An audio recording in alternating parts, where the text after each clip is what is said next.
Alors, bonjour à tous. Je vais vous parler donc de la métrologie du transport solide par charriage. Alors, d'une partie de la métrologie, parce que je ne prétends pas savoir tout faire. Mais en particulier, je vais vous parler d'acoustique passive et de sismique passive.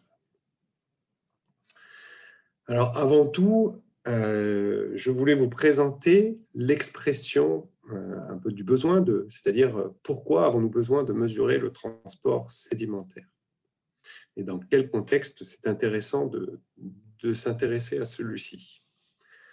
Alors déjà, il faut se mettre d'accord de quoi parle-t-on. Alors on parle de définir ici dans cette présentation une quantité de matériaux transportés par une rivière. Donc, typiquement, ça peut être un volume ou un poids par unité de temps. Donc, les mètres cubes par an, par exemple, sont assez courants dans nos études.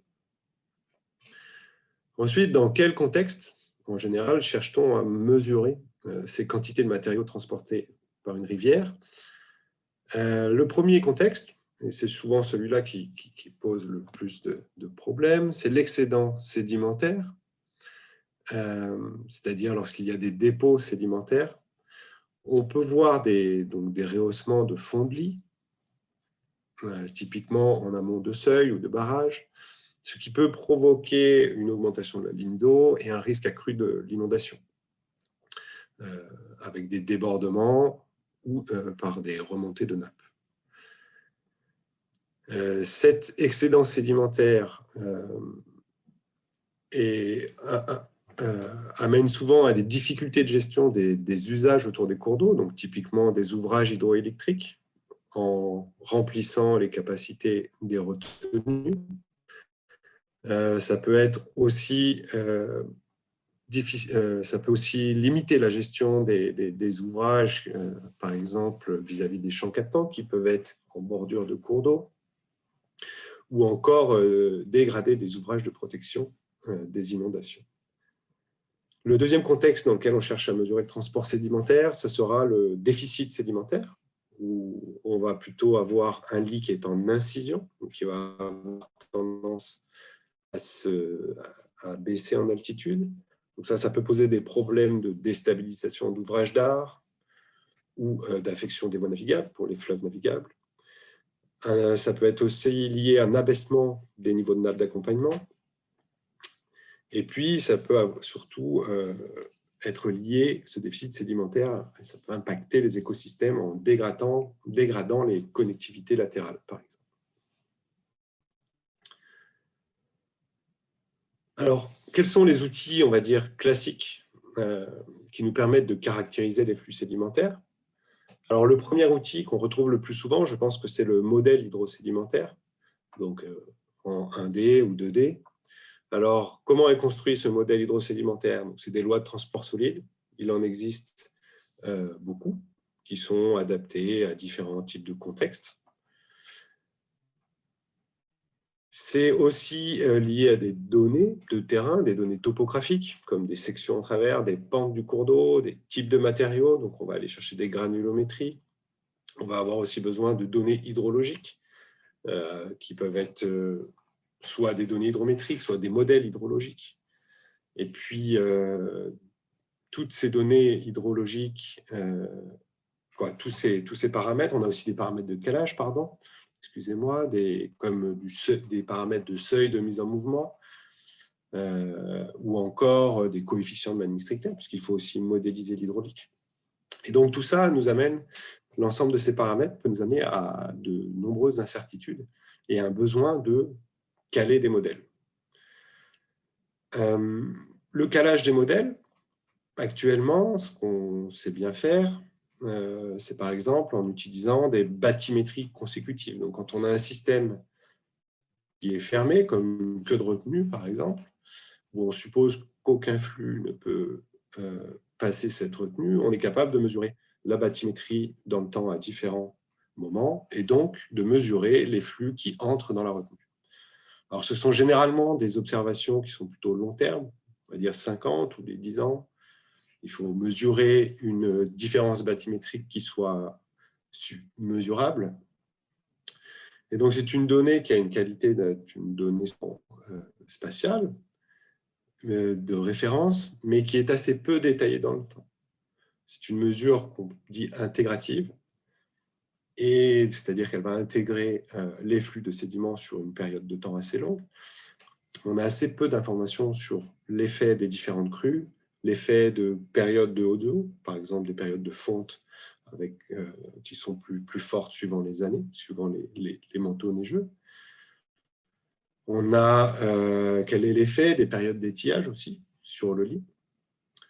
Et donc, on a une interprétation limitée du fonctionnement d'un cours d'eau à partir de ces données bathymétriques. Et l'autre façon de caler des modèles, c'est aussi souvent l'utilisation de la bibliographie, mais c'est un peu le serpent qui se mord la queue, puisque cette bibliographie est souvent elle-même basée sur des modèles et des valeurs dites expertes de flux de transport solide.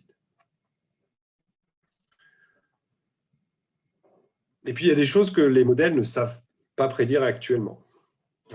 Par exemple, ce qu'il faut savoir, c'est que le débit de charriage ne dépend pas seulement du débit liquide. C'est-à-dire que pour un débit, on peut avoir plusieurs transports solides effectifs. Et cela va dépendre du système que l'on étudie. Donc ici, vous avez par exemple un cours d'eau qui s'appelle la Sévresse dans les Alpes françaises, où vous voyez une photo à gauche d'un système en tresse avec une photo au mois d'avril et une photo au mois de juillet, donc après la période de fonte. Pendant toute cette saison de fonte, nous avons réalisé des prélèvements du charriage, c'est-à-dire que nous avons mesuré physiquement la quantité de sédiments qui sortaient de ce système-là. Et ce que l'on a pu voir, c'est que durant cette saison de fonte des neiges, il y avait une organisation de la mesure, déjà une variabilité, c'est-à-dire que pour un même débit liquide, on pouvait observer jusqu'à au moins un ordre de grandeur de variation du flux.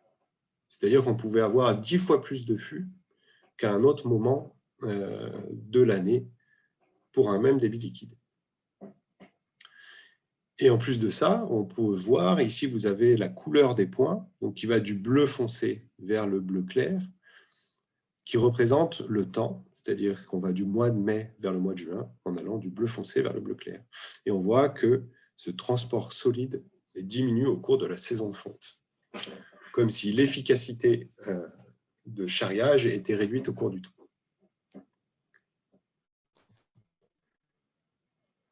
Alors tout cela nous emmène à vouloir mesurer des flux sédimentaires et d'avoir une vision assez fine, peut-être continue, du transport solide.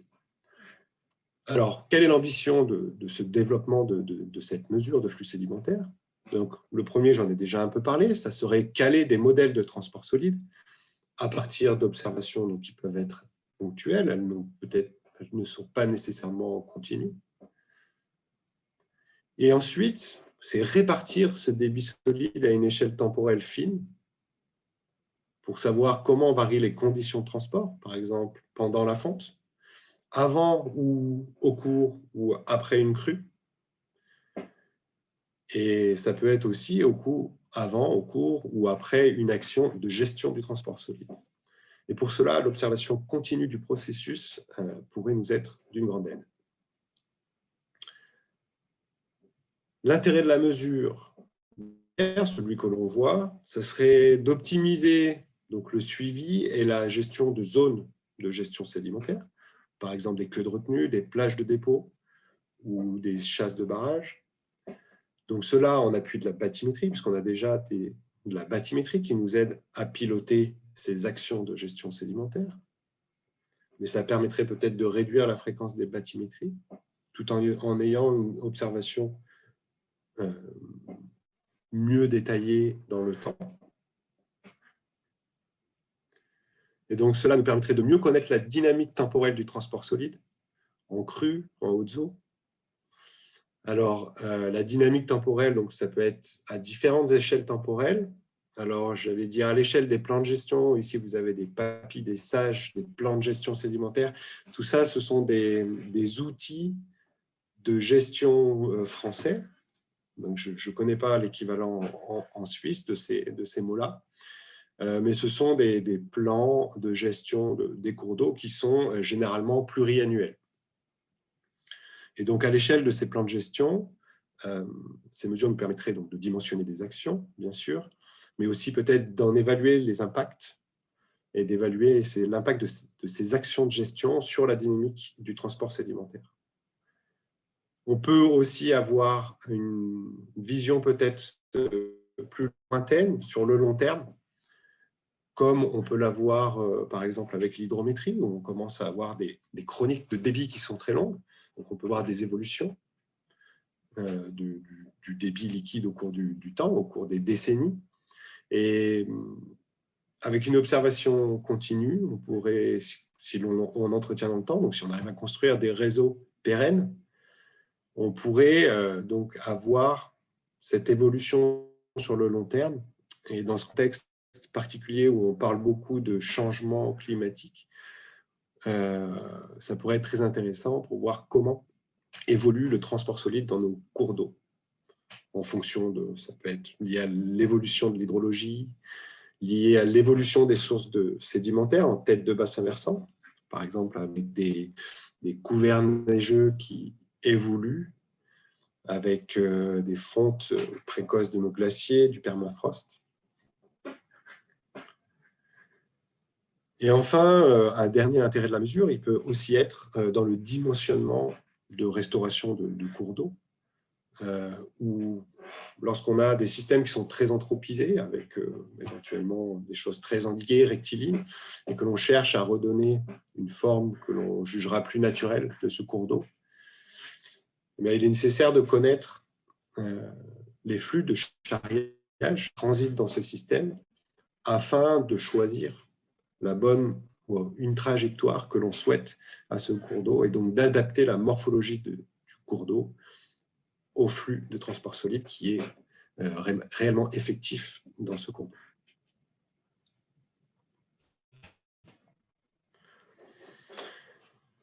Alors, je vais vous présenter ici deux contextes où on commence à développer un réseau de mesures du transport solide.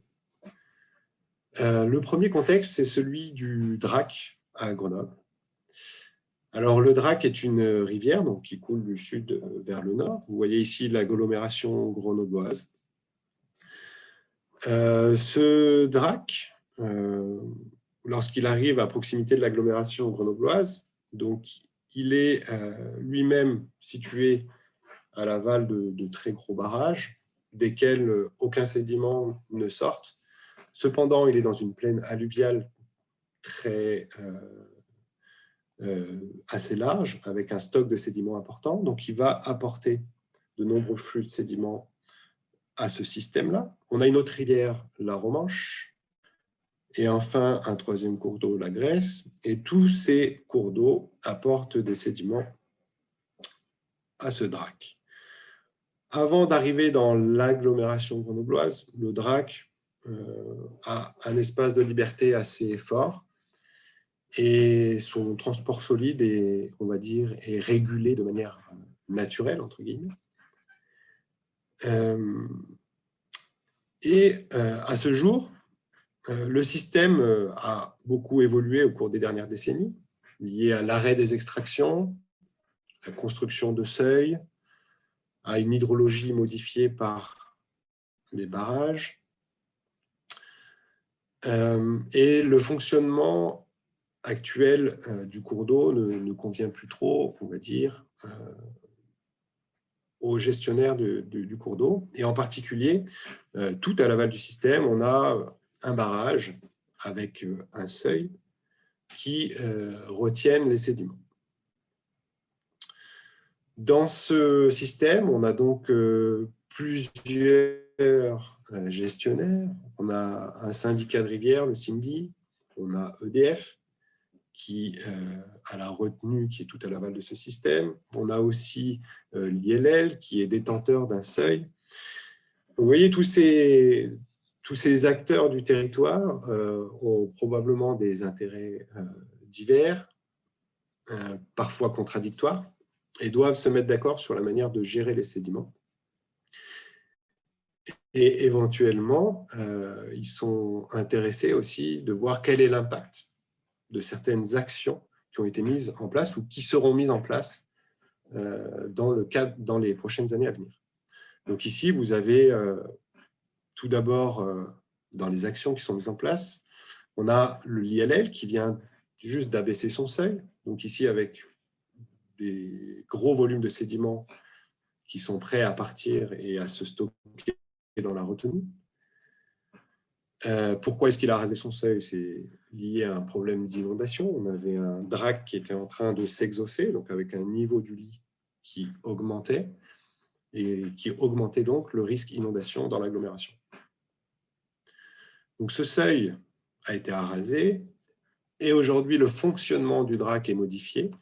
Et pour EDF, ce qui va être très important, c'est de mesurer les dépôts dans cette queue de retenue du barrage pour pouvoir en faire la gestion. Dans la traversée de Grenoble, il y a des bancs qui se sont végétalisés et qui s'exaucent, ce qui induit aussi des risques d'inondation plus élevés. Et donc, il y a des scénarios d'arasement de bancs, donc de dévégétalisation des bancs et d'arasement des bancs pour limiter le risque d'inondation. Et donc, toutes ces actions vont influencer sur les solides et la connaissance des flux de sédiments que l'on a qui entrent dans cette retenue. Donc, c'est pour ça qu'on s'intéresse ici à mesurer les flux qui sortent de ce système. Mais en amont, il faut aussi mesurer les flux qui entrent dans ce système. Et comme il est plus facile de gérer des sédiments en dehors de l'agglomération, il y a aussi des projets de plages de gestion en dehors de l'agglomération. Et donc, pour éventuellement surveiller ou mesurer l'efficacité de cette plage de gestion, qui va être une sorte de plage de dépôt dans laquelle on va faire déposer une partie des sédiments, les extraire et en laisser passer une certaine partie. Et bien, on va être intéressé par mesurer ce qui entre de cette plage, ce qui sort de cette plage-là, pour en mesurer son efficacité.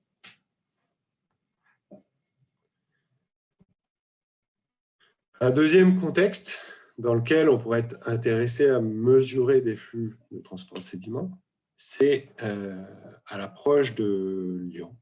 Donc ici, vous avez le Rhône qui coule de l'est vers l'ouest. Une première diffluence, donc avec le canal de Jonage qui part vers le sud et le canal de Miribel qui est au nord. Le canal de Jonage sert donc à turbiner de l'eau pour produire de l'électricité. Et le canal de Miribel, lui, qui a été construit il y a plus d'un siècle, va subir une autre diffluence pour passer dans le Vieux-Rhône, qui est vraiment le lit, on va dire, ancien du Rhône, dans ce secteur-là. Et sur cette zone du Vieux-Rhône, il existe des champs captants qui alimentent une grande partie de l'agglomération lyonnaise. Vous avez encore une fois des acteurs qui vont probablement avoir des intérêts contradictoires. Vous avez un producteur d'énergie, un producteur d'eau potable et un gestionnaire de site, un syndicat qui va gérer le cours d'eau. Ces différents acteurs ont des projets ou des contraintes de production. Par exemple, le Grand Lyon, lui, a dû, ces dernières années, effectuer plusieurs opérations d'extraction de sédiments, puisqu'il y a des dépôts en fait, massifs de sédiments, c'est plusieurs dizaines de milliers de mètres cubes de sédiments qui se déposent à proximité des champs captants et qui empêchent le bon fonctionnement des ouvrages à proximité des champs captants. Pour ça, ces dernières années, il y a eu plusieurs opérations d'extraction de matériaux. En même temps, plus en amont, vous avez la CEGAPA, le grand parc de Miribel-Jonage, qui a un projet de restauration du canal de Miribel. Donc, canal, puisque très endigué. Il y a un projet de redonner un peu plus de vie et de restaurer les fonctionnalités du cours d'eau.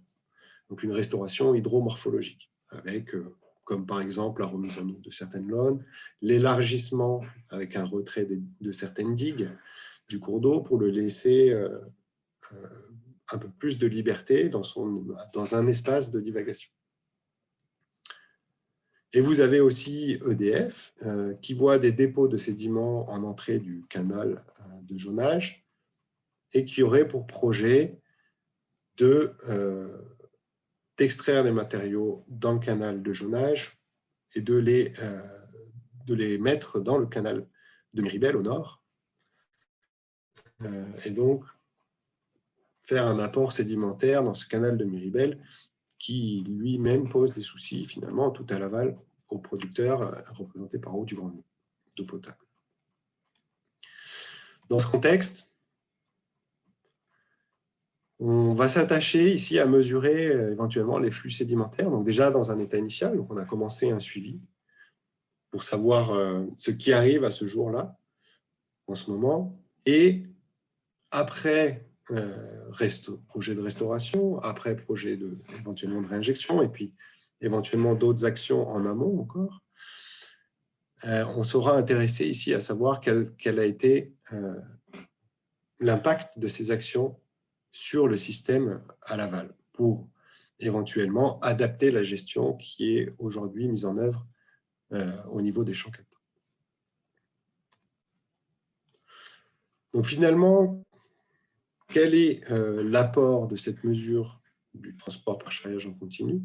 On pense que ça peut apporter dans l'optimisation pour le suivi et la gestion de zones de gestion sédimentaire, donc peu de retenue, plage de dépôt, éventuellement en anticipant des résultats des bathymétries, parce qu'en général, on va réaliser des bathymétries pour gérer ces zones.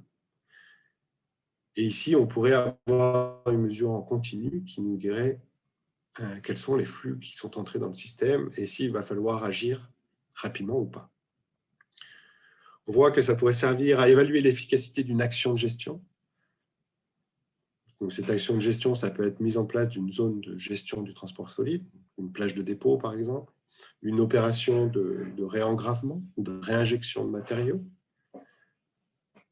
une opération d'abaissement, de suppression d'ouvrages hydrauliques ou de restauration. Un troisième point, ça serait, cette mesure en continu, elle pourrait nous permettre d'améliorer des critères de décision pour déclencher des chasses hydrauliques sur des barrages. Donc aujourd'hui, on sait que sur des barrages, on va déclencher plutôt des chasses hydrauliques en fonction du débit. Et ici, ça pourrait être un nouvel outil qui permettrait de dire attention, on est en ce moment en phase de forts apports sédimentaires. Ça peut être intéressant de réaliser une chasse pour laisser passer tous ces sédiments qui arrivent de manière un peu plus massive que d'habitude. Et puis, il y a des enjeux, bien sûr, de connaissance, car avec une mesure en continu, ça nous permet de mieux connaître la dynamique temporelle du transport solide. Quels sont les débits d'entraînement, donc les débits à partir desquels la terre bouge, quels sont les crues qui vont remobiliser le lit, quels sont les flux transportés par les hautes eaux. Quand je dis hautes eaux, ça peut être les fontes, par exemple, pendant la période de fonte de neige. Et aussi évaluer l'impact des actions de gestion sur cette dynamique.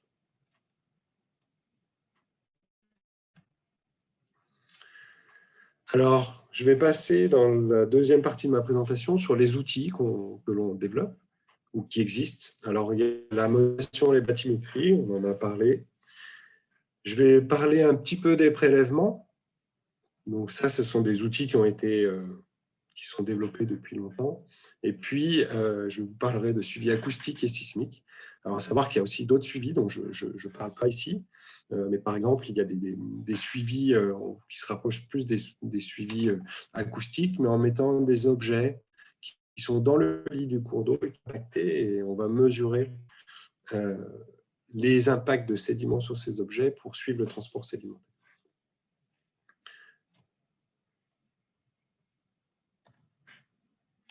Alors, quelle que soit la méthode qu'on va utiliser aujourd'hui, on va toujours passer par les mêmes étapes pour mesurer le charriage en continu.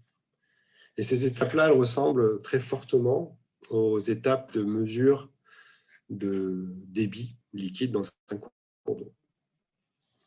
C'est-à-dire que pour mesurer un débit liquide, par exemple, vous allez devoir mesurer en premier un proxy ou un indicateur, si vous préférez, qui va mesurer en continu l'activité que vous cherchez à mesurer. Donc, si c'est le débit liquide, par exemple, ça sera la hauteur d'eau. Nous, dans le cadre du charriage, ça pourrait être un signal acoustique ou un signal sismique. On verra tout à l'heure. Une fois qu'on aura mesuré ce paramètre en continu, il va falloir relier ce paramètre, ce proxy, cet indicateur, à un flux de transport solide. Et donc, pour cela, il va falloir faire des mesures ponctuelles, des jaugeages, pour établir en fait une courbe de tarage, c'est-à-dire, par exemple, quand on mesure le débit liquide, on mesure la hauteur d'eau, et de temps en temps, on va aller mesurer le débit et relier le débit à la hauteur d'eau. Et donc, dans ce cas de mesure continue de charriage, ça va être pareil. On va avoir un indicateur qu'on mesure en continu. Et de temps en temps, il va falloir aller mesurer sur site le flux de transport solide pour pouvoir relier notre indicateur au flux de charriage. Et quand on combine les deux, on peut obtenir alors des chroniques de débit solide.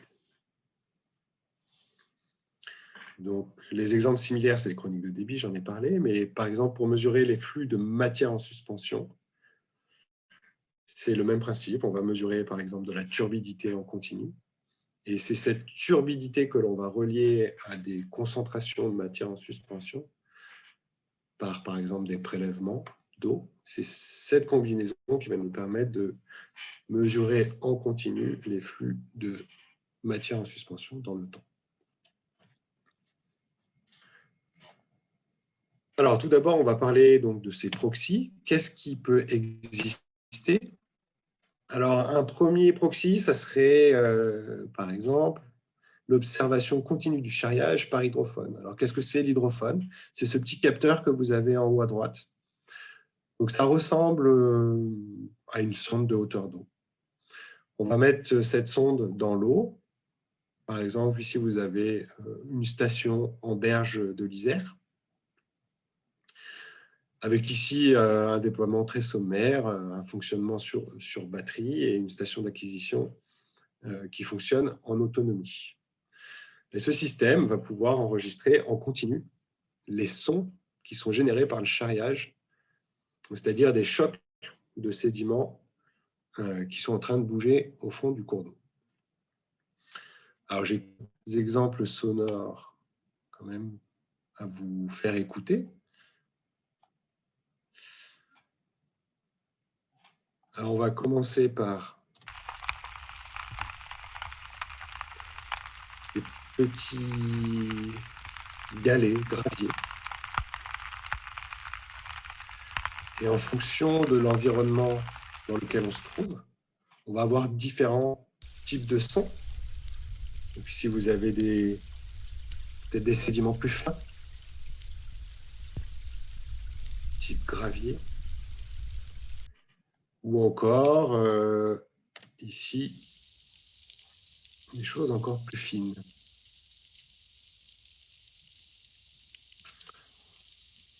Donc voilà, ce sont tous ces petits sons d'impact, voilà, de sédiments qui sont en train de bouger, que l'on va utiliser pour caractériser le charriage. Alors concrètement, par exemple, vous avez ici une mesure acoustique pendant 3-4 mois. Donc ici, on mesure le débit, on mesure la hauteur d'eau. On peut mesurer, bien sûr, la matière en suspension. Et nous, ce qu'on va mesurer pour le charriage, c'est la puissance acoustique.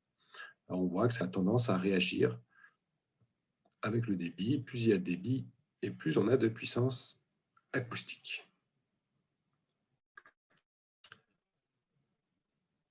Alors, avec cette puissance acoustique, on peut déjà avoir une analyse qualitative de la dynamique du transport sédimentaire. Donc, par exemple, on peut relier la puissance acoustique, c'est-à-dire la puissance générée par les sédiments qui sont en train de bouger, la puissance des sons que l'on mesure, on peut la relier au débit. pour regarder comment évolue cette relation. Puisque tout à l'heure, on disait que pour un même débit liquide, le transport sédimentaire n'est pas forcément identique. Donc ici, c'est ce qu'on a mesuré sur cette rivière, la Romanche, à Pont-Rouge, qui est une rivière de Piémont, dans les Alpes françaises. Vous avez en bas à droite la chronique de débit liquide du mois de janvier sur à peu près toute l'année 2017, où vous voyez que la couleur indique la position de la mesure dans le temps, c'est-à-dire du bleu vers le rouge, où on avance dans le temps. Et au-dessus, vous avez donc la puissance acoustique, c'est-à-dire plus ou moins ce qui représente le flux de charriage en fonction du débit liquide. Et déjà, ce qu'on voit, c'est que pour un débit liquide, on n'a pas une seule valeur de puissance acoustique. C'est-à-dire qu'on n'aurait pas une seule valeur de flux sédimentaire. Mais on a bien quelque chose qui varie dans le temps. Et si l'on regarde un peu l'évolution des couleurs, on voit qu'en début de saison, bleu, on est sur des débits assez faibles. Puis, en début de fonte, on commence à avoir des débits qui augmentent. Et vers le mois de juin, on est dans les couleurs vertes. On a des débits, on va dire, solides qui sont assez forts et qui, au cours de la saison de fonte, jusqu'à la fin, ou plutôt jusqu'à la fin du mois de juillet, début août, on voit que l'activité sédimentaire a tendance à diminuer. Puis, une crue survient au début août, ici jusqu'à 150 mètres cubes. Et après cette crue, que se passe-t-il? On voit que l'activité sédimentaire dans le cours d'eau est beaucoup plus intense. C'est-à-dire que pour un même débit, on a beaucoup plus de puissance acoustique enregistrée dans le cours d'eau. Ce qui peut nous faire dire que les flux de transport solides sont plus importants après la crue qu'avant la crue. Alors, il reste à interpréter derrière quelle est la physique qui s'est mise en place. Alors, on peut penser à un armurage du cours d'eau qui se met en place au fil de la saison de fonte, où l'on a des débits assez importants pour que le cours d'eau transporte, mais ne déstructure pas les formes du lit. Et lorsqu'une crue assez forte, le débit reste à définir ou à observer, quel débit va provoquer ce genre de comportement. Mais en tout cas, lorsqu'une crue assez forte arrive, elle va casser cet armurage et remobiliser des sédiments du lit et permettre au cours d'eau d'être plus efficace et de transporter plus pour un débit liquide. Donc on voit déjà qu'avec juste une mesure continue, on peut avoir une analyse qualitative de la dynamique du transport sédimentaire. Thomas, juste une petite... Alors, une autre manière de faire une... Oui. Encore 10 minutes, juste pour information. Merci. D'accord. Très bien. L'observation continue du charriage peut se faire aussi par sismique passive. Alors ici, ce qu'on va enregistrer, ce n'est pas des sons, mais c'est des vibrations du sol.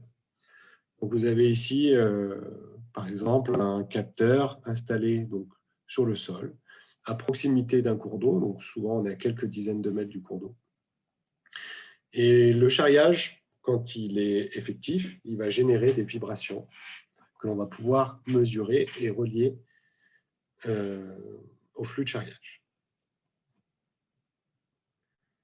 Vous avez ici, par exemple, la Sévresse, dont je vous ai parlé en tout début de présentation,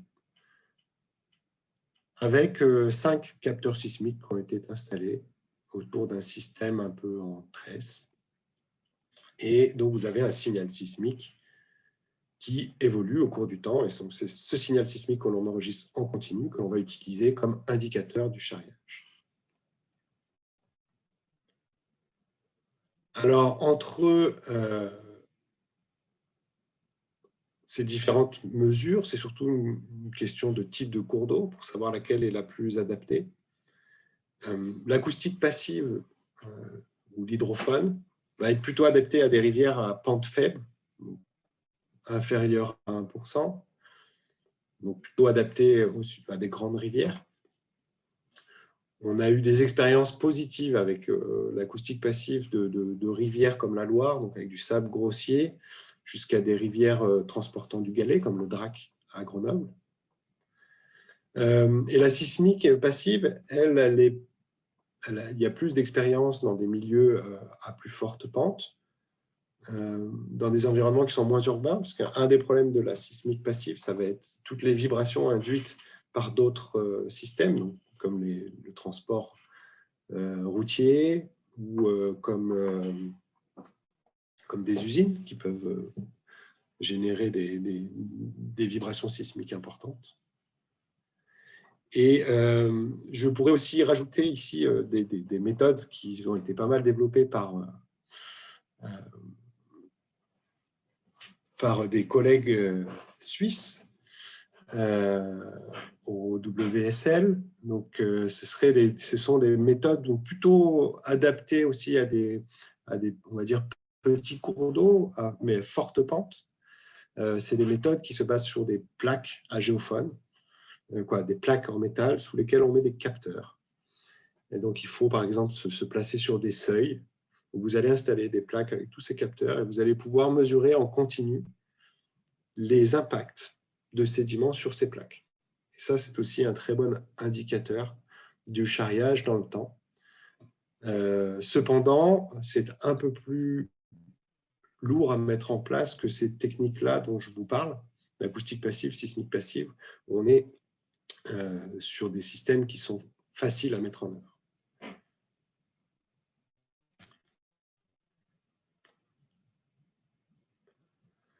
Une fois qu'on a fait cette mesure continue, il est nécessaire donc de faire le tarage de cette mesure continue. Alors, comment est-ce qu'on tare ? Tout simplement, on peut utiliser des préleveurs du débit solide. Donc ça va être des outils qu'on va mettre dans le cours d'eau et qu'on va déplacer à différents endroits de la section en travers pendant une journée de mesure, par exemple. Et on va mesurer le poids de sédiments que l'on piège dans nos appareils de mesure.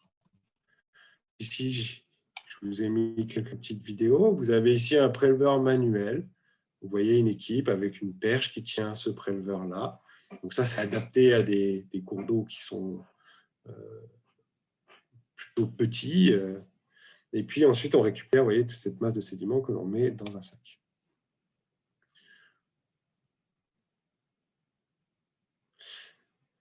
Lorsque vous avez des plus gros systèmes, bon, il n'est pas possible d'y aller manuellement. Alors, dans ce cas-là, vous pouvez déployer ce genre d'outils, donc qui sont des préleveurs type L.S. Smith, Total River. Mais ici, il faut déployer avec un câble, un treuil, ça peut être un camion aussi, avec un grand bras, qui viendra être déployé dans le cours d'eau. Et de la même manière, vous le posez au fond pendant un certain temps et vous le remontez. Et vous allez pouvoir analyser la masse et la granulométrie des sédiments qui ont été mesurés. Donc ici, il y a beaucoup de feuilles sur cette image, mais on pêche aussi des feuilles.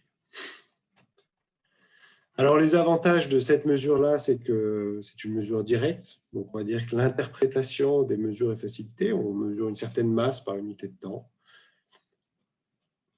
Et puis, c'est aussi une référence. Alors, je mets par défaut parce que c'est une référence qui est assez peu certaine. En fait, il y a beaucoup d'incertitudes liées à cette mesure. Alors, il peut y avoir des façons, si on aménage un peu la section en travers, de baisser ces incertitudes. Mais ça reste quand même relativement coûteux à mettre en œuvre. Et puis, ce sont des opérations qui peuvent être complexes, surtout quand on est dans des environnements urbains où il faut bloquer une partie d'un pont, déployer du matériel important, éventuellement un camion avec un treuil. Ça nécessite pas mal de main-d'œuvre. Et les incertitudes de mesure derrière sont assez fortes sur ces prélèvements. Un peu par hasard, ou on va dire, c'est une des découvertes qu'on a fait en faisant du travail de recherche, on s'est rendu compte qu'on pouvait aussi mesurer le transport solide à partir de cartographie par acoustique passive. Alors, en quoi consiste une cartographie par acoustique passive ? On a un petit bateau qui enregistre des sons et on va déplacer ce bateau à différents endroits de la rivière. Donc, on va scanner toute la rivière dans sa section en travers. pour en mesurer la puissance acoustique moyenne. Alors, vous avez, par exemple, ici, on peut le faire de manière manuelle. Donc ici, vous avez un opérateur qui est sur le pont et qui lâche le bateau, qui lui-même est en train d'écouter les sons de charriage qui sont générés dans la rivière. Donc, on déplace ce bateau dans toute la section à travers et on peut construire des profils de bruit et mesurer une activité sonore moyenne de la rivière. Alors, on peut faire ça manuellement et lorsqu'il n'y a pas de pont, il est aussi possible de déployer cette technique de mesure avec, par exemple, un drone aquatique. Donc, ça nécessite un peu plus de matériel pour positionner le drone, le faire naviguer. Mais derrière, on peut aussi tracer des cartographies acoustiques et observer là où passe le charriage et calculer une intensité acoustique moyenne dans la section. Alors, on a réalisé cet exercice de cartographie acoustique dans une diversité de rivières. On a réalisé, donc, dans ces rivières, on a réalisé ces cartographies acoustiques pour une diversité de sédiments charriés. Donc, vous voyez un peu ici des photos des différents types de sédiments qu'on a pu mesurer dans la rivière. Et finalement, on s'est rendu compte qu'on pouvait plus ou moins, avec une certaine incertitude, mesurer le transport solide à partir de cette puissance acoustique moyenne. On avait une relation qui existait entre les deux. Bon, l'avantage de cette technique de cartographie par acoustique passive, c'est que c'est une opération plutôt légère, donc avec 2 personnes, on peut faire la mesure. On réduit le risque puisqu'on a un appareil qui est moins longtemps dans l'eau. Un coût réduit, une mesure qui est plus rapide. En général, en une demi-heure, on a fait notre mesure. Alors, avec les prélèvements, il vous faut, je dirais, au moins une demi-journée pour un petit cours d'eau. Et ça peut être opéré depuis un pont, comme les prélèvements, mais aussi avec un drone aquatique, par exemple. L'inconvénient reste plutôt dans l'interprétation de cette mesure et dans la robustesse de cette courbe de calibration que nous avons commencé à construire. Thomas, juste une petite information. Ça serait pas mal si tu pourrais finir ta présentation dans les prochaines 3 à 5 minutes. Comme ça, on aura le temps pour 2-3 questions. Des questions. Merci. Ouais. Alors, je vous ai un peu montré l'ensemble de donc comment est-ce qu'on mesure, comment on fait une mesure continue du charriage. Donc, il y a des histoires de proxy, donc il faut déployer une mesure en continu. Il y a des histoires de jaugeage, donc ça peut être avec du prélèvement ou des cartographies par acoustique passive, par exemple. Et donc, avec l'ensemble de ces événements, on peut construire des chroniques de transport. Alors, voici l'exemple sur l'Isère à Grenoble. Je vais aller assez vite et vous montrer juste le résultat à la fin. Alors, ça nous permet de comparer nos mesures à différents modèles de transport solide. Et puis, une fois qu'on a fait toutes ces étapes, on peut construire, par exemple, une courbe des volumes transités au cours du temps. Donc, vous avez ici sur l'Isère à Grenoble, entre 2015 et jusqu'à 2019, le volume cumulé de sédiments transportés, où on peut analyser, par exemple, l'effet d'une crue importante, donc la crue du 2 mai 2015 sur l'Isère à Grenoble. Et finalement, on se rend compte qu'effectivement, ça a un impact, cette crue, mais que par rapport aux flux qui sont transités tous les ans liés à la saison de fonte, finalement, ce n'est pas non plus le phénomène le plus important, puisqu'il est important, mais il est effectif en peu de temps, mais il est assez rare. Donc, sur le long terme, ici, ce sont surtout les apports lors des périodes de fonte qui contribuent au flux entrant dans l'agglomération grenobloise via l'Isère. Donc, en conclusion, construire un bilan sédimentaire avec de la mesure, c'est installer et entretenir une station de mesure en continu, réaliser des tarages réguliers en vue d'établir une courbe de jaugeage solide, donc par exemple par prélèvement avec des méthodes anti-AX. Ça peut être aussi avec des bilans bathymétriques, si le système le permet. Et l'apport de la mesure, on en a discuté au tout début de cette présentation, ça serait caler des modèles de transport sédimentaire, observer et quantifier des processus que les modèles ne peuvent pas voir, comme on a discuté, par exemple, cette variabilité en fonction de la saison et de l'occurrence d'une crue qui viendrait casser un armurage. Et puis, derrière, ça permettrait de dimensionner et d'optimiser la gestion, par exemple, des dragages, en estimant des volumes déposés une fois qu'on a construit toute cette mesure. Je crois que j'en ai fini.